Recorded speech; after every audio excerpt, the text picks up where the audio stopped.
Hello and welcome to my Jurassic Garden jungle journey. I hope you're doing good.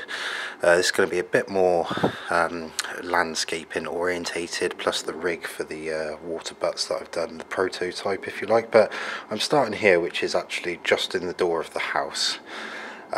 Just to give you a quick rundown with this section with regards to orientation. I've had a couple of genius flashes this week, so I've sorted a few bits out, so we'll go through it now and I'll just let you know. So what the idea is if you see where you sort of walk out the house, walk up into what's going to be a patio area where the washing line is with the octagon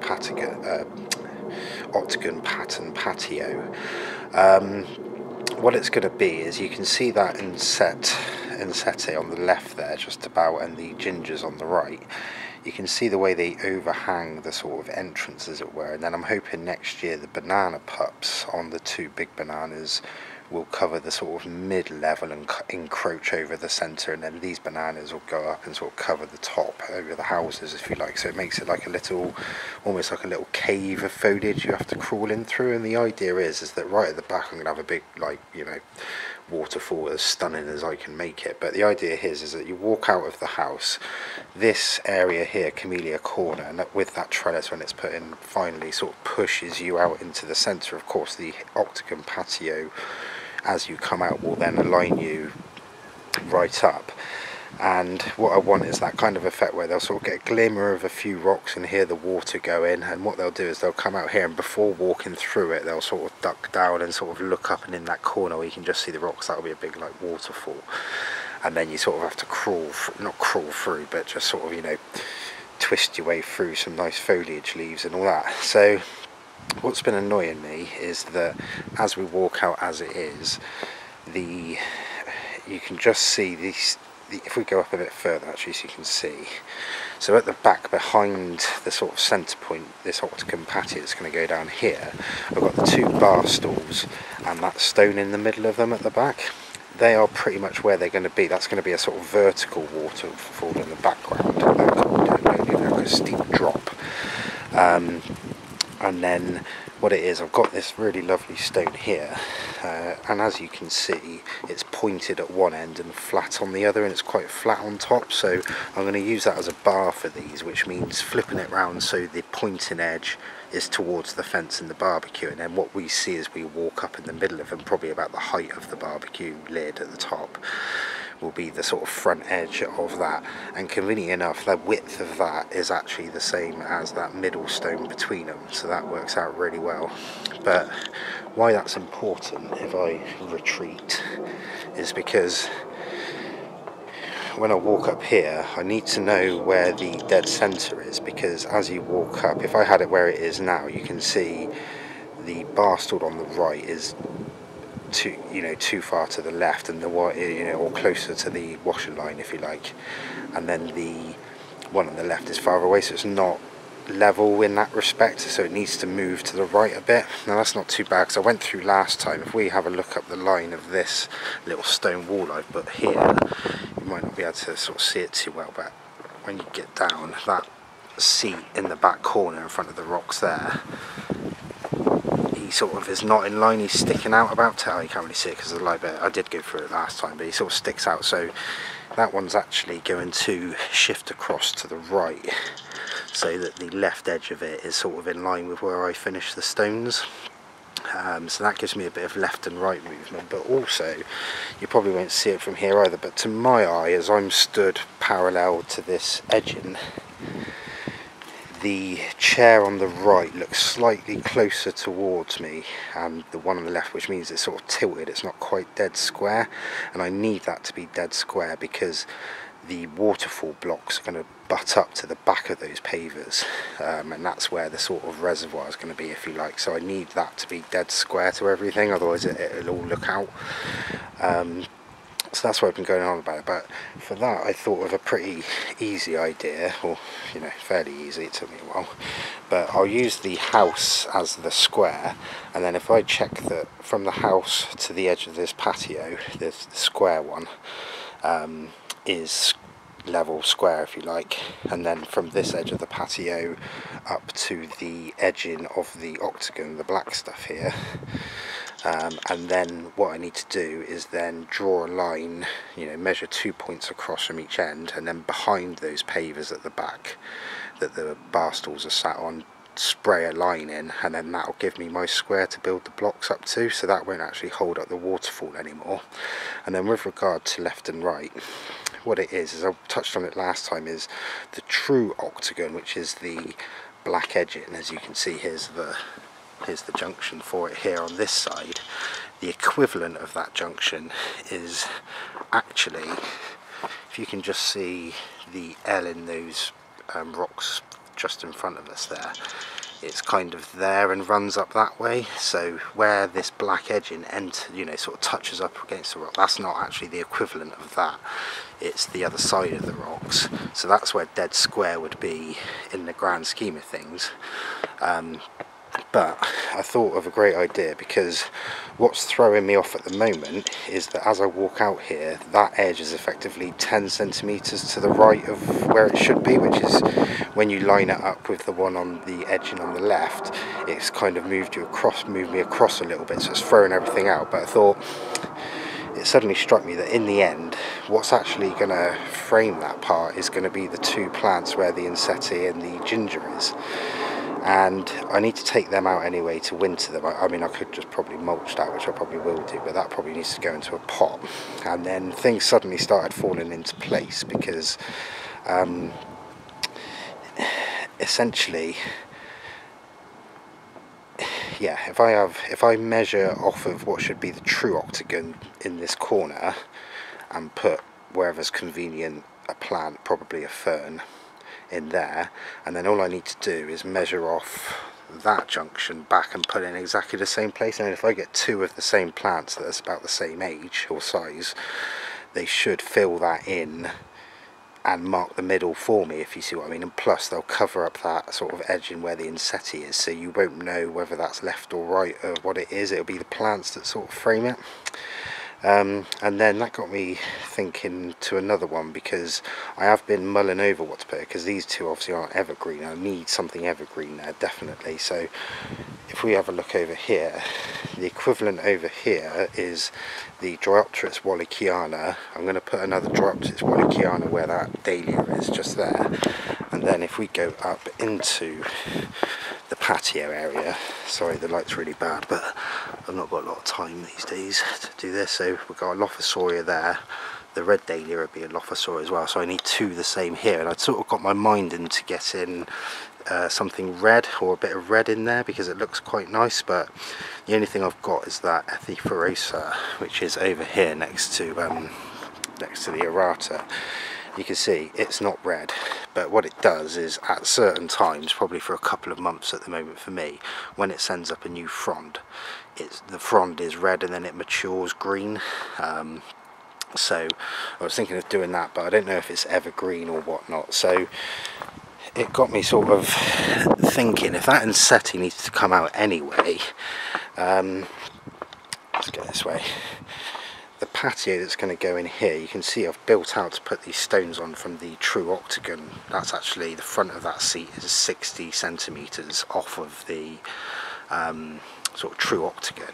There's going to be about 20 centimetre gap, and then it's going to be the octagon. So the octagon is going to be quite close to the edging on this side, whereas on this side, because this is the true octagon, this edging down here, it's actually going to be about 80 in, which gives me a chance, which gives me a place for a nice big pot, i.e. the Insetti, which keeps a bit of red in this bed, but it'll actually be in a pot on the patio, if you like, rather than in the flower bed. And then I thought, this ginger here, he's quite nice. I quite like him. He didn't flower very well because the wife decapitated him with the sun lounger when she had it out. So he didn't flower, but I like the texture of the leaves, and he's quite sort of small and thin. So the perfect spot for him is going to be between the Lophosauria on the left when it gets in there, and the Dryopteris here. And then you can see there's a little gap there just about, if I just crawl over here, this gap here in the centre. And then I can just mulch that in, and then that will grow up and it won't encroach too much over this sort of little run through for the kid. And then going on from that, the Epiphyrosa, which is over there, which I was just on about, I can pop that in here in front of the banana, hopefully it'll fit. And that'll give it a little bit of a red tinge anyway, and just to tie it all in, and it will hide the sort of base of the banana from the house. So I think that worked out quite well for that. So that leaves me freed up, so I don't need to have red plants for the two evergreen ones that are overlapping this section here. And then it suddenly clicked, like when us men get older and we get into our 30s and 40s, you suddenly have visions and you realise, you know, all the girls that actually fancied you in school and they were showing you the signs and that, but you just, you know, just didn't realise and blanked it and all that sort of thing. It's only 20 years later you finally realise. But there has been a fern that has been fluttering its eyelashes at me and, you know, stroking its hair behind its ear and flashing me a bit of ankle here and there for the last couple of weeks, and I just haven't realised it. But, you know, it's obvious now. It's got to be two erratas. I believe they could be evergreen.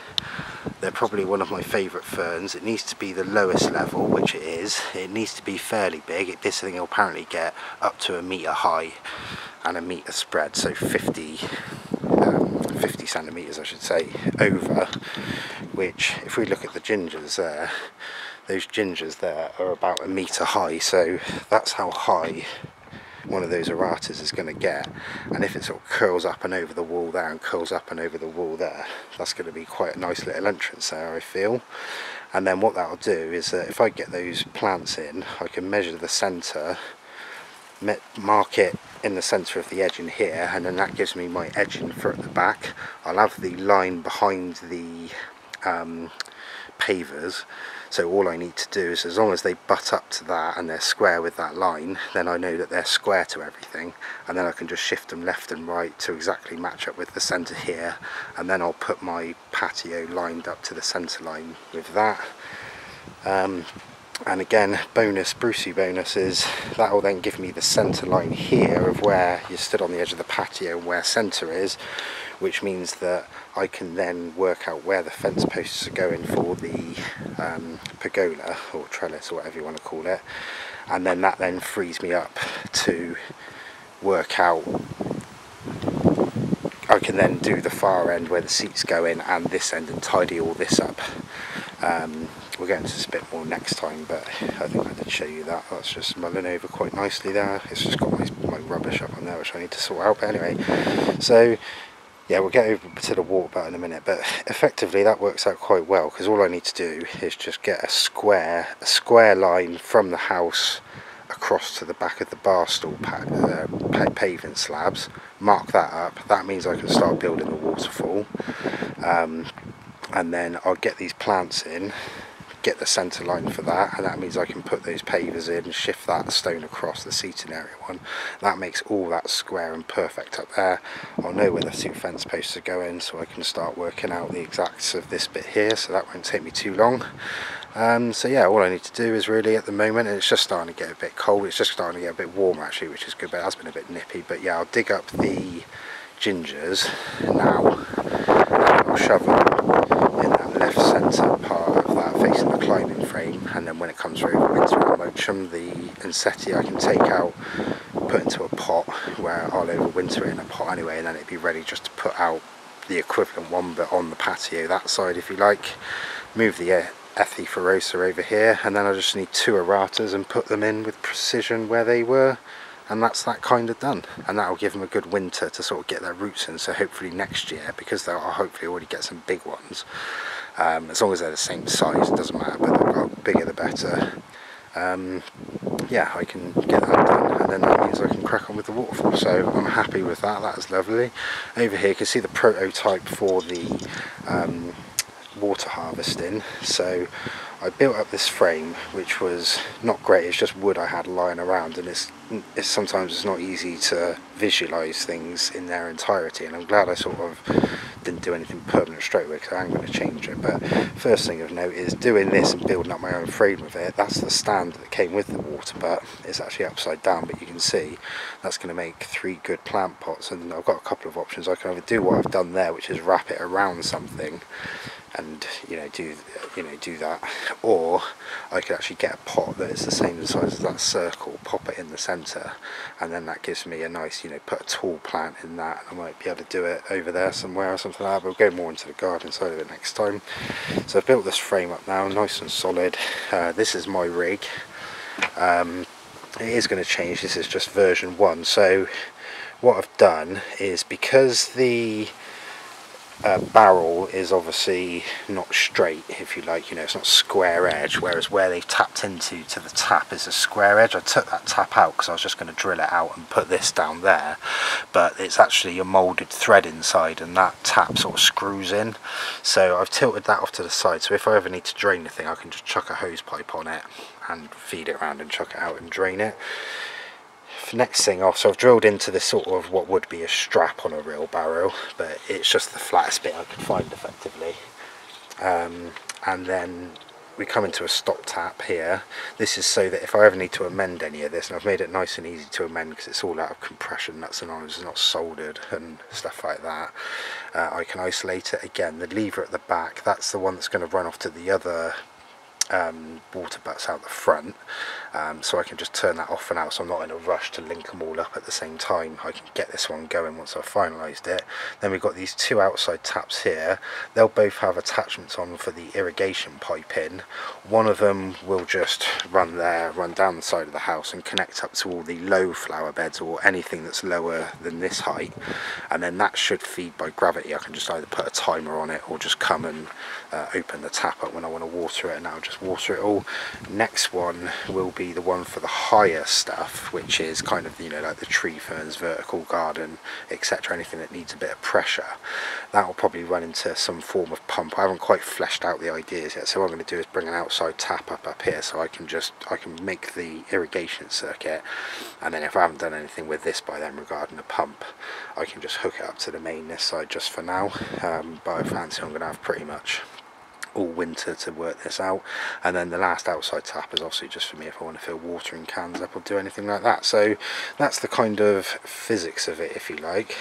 What I'm already thinking is that looks horrific, and also I want to store my spades and rakes and stuff in this side. I'm a bit worried I might knock it, so what I'm actually thinking of doing now is this sort of section with all the taps on and that.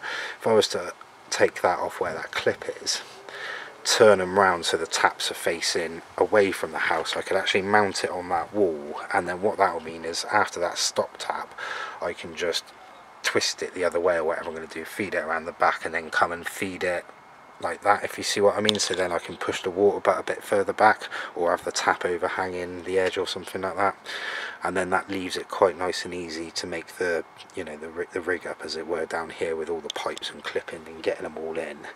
And if I want to put a pump down there, I can probably make a little insulated box for it, get some insulation, screw it against the brick wall, put a bit of plywood over it, mount all my pipes on it, and then build a frame up and insulate from the back like you would sort of drywall, and just keep it waterproof and all that. And I think that we'll be alright. But that's something, now I've got it visualised and I've got it there and I've got the water, but we've got at least 2 weeks with no rain now, so I just need to work out. And even if I just leave it as it is, if I ever want to change it in future, I can just turn my stop tap off and just undo the nut, and then it will just drain this little bit of the pipework, not any water I've gathered. And yeah, so that is to think about. But yeah, anyway, I've got plenty to get on with, which I will do, but I just wanted to get you through the thoughts of what it is. Now all the theory's done, it's all these little transitions that take the time.